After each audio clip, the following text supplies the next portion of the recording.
xibaar yu wér te wóor ca tàng-tàng ba abonnez-vous pour ngeen di mën di jot suñuy vidéo. jërë ngeen jëf ci ànd gi ak ñun ci chaîne bi di Buzz 221 HD conseil des ministres bu mercredi 30 juillet 2025 loolu yi président Bassirou Diomaye Diakhar Faye di chef de l'état bu Sénégal moom moo ko doon présider ci loolu yi nag daan nañ fay amal ay waxtaan yu am solo rawatina lu jëm ci wàllum corruption ak lu jëm ci wàllum transparence ak éthique ak mbir yu ni mel yu bare ba daan nañ ko fay waxtaanee. premier ministre bi daan nay présenté plan de redressement national bi waaye nag loolu yi ñu daal di koy préciser ca communiqué bi nga xam ni daan nañ koy souligner ci communiqué ci feuille de route bi nga xam ne mooy feuille de route global bi ci pilier de la réforme de l'état bi. ba tey ci loolu yi daan nañu adopté wala gouvernement bi daan nañu valider ab projet de loi ngir créer wala sax ngir créer lu ñuy wax office national de lutte contre la corruption muy ONLC. mu nekk nag am nouvel organe boo xam ne nag dafay prévenir wala sax détecter ak réprimer li nga xam ni moo di mbir yi ni def mu nekk lu illicite waaye nag jëm ci wàllum li nga xam ni moo di corruption yu ni mel maanaam guerre loolu li nag di incarner engagement bi nga xam ni gouvernement bi daan na koy am ngir xeex mbirum guerre.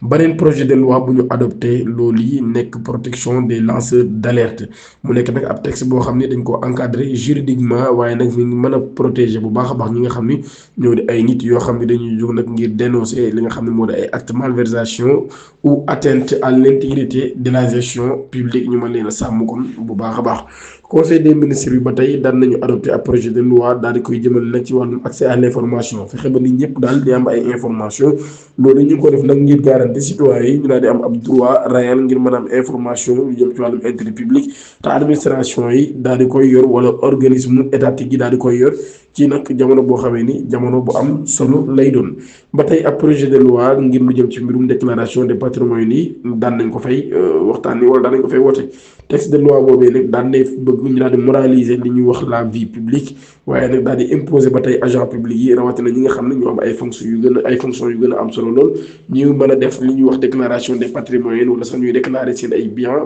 ba mu nekk loo xam ne lu ñu xam lay doon. ba tey gouvernement daan lay engagé nag ci am ab gouvernance boo xam ne dañ koy fondé ci li ñuy wax intégrité justice transparence loolu le ministre porte-parole Amadou Moustapha Sarré daal di déclaré ki nekkoon directeur général de l'Assemblée nationale de la maison de l'outil ANAMO Maodo Malick Mbaye daan nañ koy génnee ca prison fa mu nekkoon ca Rebeuss ginnaaw ba mu fa defee juróom-ñeenti fan ndax placé woon nañ ko sous mandat de dépôt moom mii nag journal bi xam leen daan nañ koy transféré ca pavillon spécial de l'hôpital Aristide Le Dantec ngir nag des raisons médicales maanaam kon lu jëm ci wàllu wér-gu-yaramam waaye nag li tax ñu daan ko fay yóbbu maanaam kon li ko jot daal ba day xamuñu ko ci fàttali moom Maodo Malick Mbaye mi tegoon nañ ko loxo le 22 juillet 2025 ci ab enquête boo xam ne tijji nañ ko ngir détournement présumé de 600 millions maanaam daal luubal ko ñu wax ne da ko luubal 600 millions ci mandat ba mu amoon ci ANAMO gannaaw ba nag jëm naa proposé sax ab complexe agricole boo xam ne mi ngi toll ci 800 millions ci valeur am ngir na daal koy joxe caution waaye ñi nga xam ne nag ñoo les autorités judiciaires dañ ko bañal ba tey moom Maodo Malick Mbaye mii daal nañ ko xamle kenn xamul ba tey lan moo fa yóbbu waaye nag lu jiitu loolu yi moom dafa nekkoon bitim réew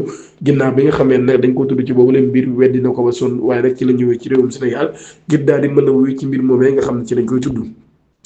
levée de corps Serigne Issa Touré daan nañ koy amal tey ji jeudi 31 juillet bu 8h jotee ci hôpital Idrissa Pouye ñu koy wax CTO ñi nga xam ne ñoo jege maarabu boobee Bour News daal leen di contacté ñoo xam ne lu ni mel moom mi mu daal di koy nag nekkoon ko xam ne réeroon na le 3 juin ba ñu weesu moom ki nga xam ne nag ab kilifa diine la doon nañ ko wër bu baax a baax police doon ko wër ngir ay accusation yoo xam dañ koo tegoon ci kawam rawatina bokk na ci détournement de mineurs acte contre nature et viol sur ses disciples waaye nag ba tey moom mi néewam daan nañ koy retrouver le mercredi 23 juillet ca ab infrastructure hydraulique bu nekk ca Ngeen Duuf ca commune bu Bambilor ba tey nag daal ordre bi nga xam ne procureur daan na koy joxe néew moom daan nañ koy suul le lendemain tamit jeudi environ midi moins de 12 heures après avoir été humé maanaam daal kon ñu daan koy sulliwaat ñu daan koy sulli loolu lii daal di xamle moom nag néewam ginnaaw ba nga localisé lu toll ci 2 kilomètres ci fa nga xam ne fa la dëkk mu nekk ci ab zone boo xam ne zone bu difficile la ngir nit daal dafay mën a àgg ab opération bu délicate la sapeurs-pompiers daal di def sax ngir daal di koy mën a génnee foofee ci ginnaaw ba nag ba tey autopsie ba ñu réalisé ci hôpital Idrissa Pouye Grand Yoff révélé wul benn élément buy wane ni moom mi ci lii la faatoo médecin légiste yi nag li ñu xam ne nag mooy mënuñoo am benn indice ndax loolu li ko waral mooy circonstance de décès bi ak nag daal ni ñu fekkee néew bi mu daal di koy mel. ba tey rapport bi nga xam autorité daan na koy transmis procureur de la république près du tribunal de grande instance de Rufisque moom mi daal kon jamono ji moom moo am li nga xam ni moo di dernier dogal ba. ba tey ci levée du corps Serigne Issa Touré boobu comme ni ñu ko waxee woon dañ fay génnaat dem ci wàllum yoon ba tey muy li ñuy wax ren justice. ñoom ñi daan nañu décréter beneen grève bu toll ci 48 heures le 31 juillet ak le 1er août 2025 loolu nag daal ñu koy jaarale ci am mot d'ordre des syndicats ñu daal di woote nag am mobilisation générale ngir nag lu ñu jàppee ni ab mépris du pouvoir la daan nag joxañ bu baax a baax baaraam tuuma pouvoir bi jàppee ko ab mutisme du gouvernement jàpp nag daal réquisition abusive la ñuy def ginnaaw bi nga xam ne daan nañuy dagg seen salaire yi te loolu nag teguñu ko fenn ñu ne jàpp ni tentative d'intimidation la neen nag daal ñoom dañuy wax déedéet ci répression bi nga xam ni ñu ngi leen koy def daal ni nag d'accord nag ngir ab dialogue social neen nag ñoom dañuy défendre bu baax a baax seen ay droits seen dignité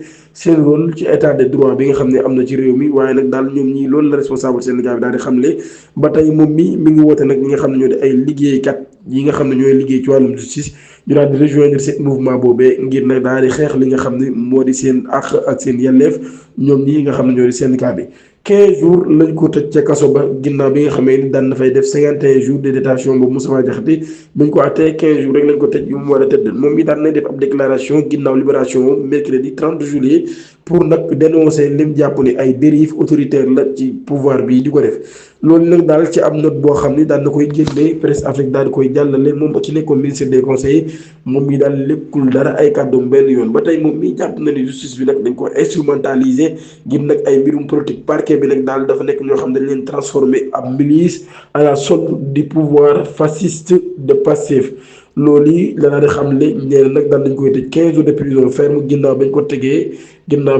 kon lu toll ci 51 jours maanaam daal kon yoon 15 jours rek la ko daan waaye moom defoon na ci kaso bi 51 jours ginnaaw bi mu dénoncé lu mu jàpp daal clochardisation de la république la loolu la daal di xam ne mu jàpp nag ab décision la boo xam ne décision politique la waaye sax aw saaga la ngir li nga xam ne kon moo di réewum Sénégal nee na condamnation boobu nag daal du ko xan benn yoon nag ay droit wam te du ko tere nag mu daal di wax ci gouvernement bi nga xam ne jàpp na ab gouvernement bu médiocre kur la ñoom ñoo jaay nekk jamono ji kon di jiite li nga xam ne moo di Sénégal ba tey nag daal nee na tant que les tenants du pouvoir actuel continuent à balaver la République je le dénoncerai et je combattrai sans gants nee nag daal kon di fekk ñi ngi yor réew mi di def li ñuy def moom dina ko xeex te dina def lu mu mën ci boobule mbir moom Moustapha Diakhaté daan nay annoncé ab conférence de presse bu mu war a amal mercredi juróom-benn fan ci weeru août ci ab lieu boo xam nag dina ko communiqué balaa ci fan yi ñu dëgmal waaye nag ba tey mi ngi sant bu baax a baax ay avocat am ay parents am ak ay jegeñaaleem ak sax ñi nga xam ni ñoom lay partagé même combat bi waaye contre ñoom jàpp na ñooy la vermine Pastef. audience Fallou Fall daan nay am ab développement majeur avocat général bi ginnaaw bi nga xam ne daan nay def ab requis l'information des jugements de première instance mu jàpp nag ab position la boo xam ne dafay rejoindre bi nga xam ne mooy bu défense bi daal di tijji ab possibilité d'un acquittement pur et simple pour le jeune homme incarcéré depuis sa condamnation il y a 5 ans maanaam daal kon mën nañ faa jaay nag daal di koy bàyyi maa dem acquittement pur et simple moom mi nga xam ni teg nañ ko loxo lu ëpp juróomi at ki nga xam ne moo di Maître Baro avocat di Fallou Fall procureur